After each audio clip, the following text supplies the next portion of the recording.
these are our G2 pads, and this was one of our earlier creations.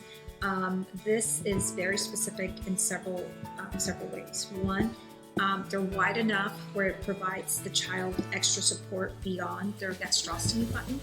Two, each opening is very easy to open and close, but it actually provides a very snug fit around the gastrostomy tube itself, which the importance of that is that if your button's stabilized, it doesn't tend to create as much granulation tissue or sometimes as much discomfort to a child.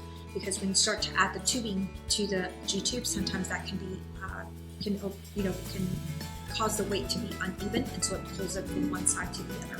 So this really stabilizes the button. The other thing about this is it's super soft. It's very absorbent, and so if your button would happen to leak, it absorbs very quickly. There's an inner layer that pulls that fluid up into that middle layer, and so this way it doesn't stay wet. The fabric that touches your skin is not wet, and it doesn't provide skin irritation. The other thing about it is that the outer layer is also spill proof, and so it keeps your clothes from getting stained or wet if your button does leak. And the Cath Clips were designed to hold any kind of tubing.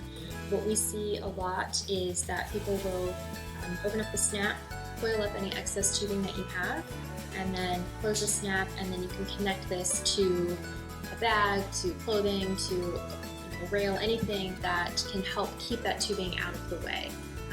The snap is a little bit counterintuitive, which is helpful if you've got little kids that are trying to mess with it. It's not, it's not the traditional clip that you would push down to open. You have to actually push it up, and then it has these little alligator teeth that do provide a really snug closure onto the fabric that you're attaching onto.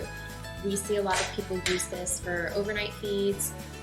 It's helpful for if you're out and about with a stroller or a car seat to help make sure that that tubing isn't just dangling all over the place, but is a little bit more contained, so that as you're getting a kid in and out of a stroller or in and out of a car seat, or you're going in the middle of the night, you're not tripping on that tubing and waking up the kid, or much worse, pulling out the button itself.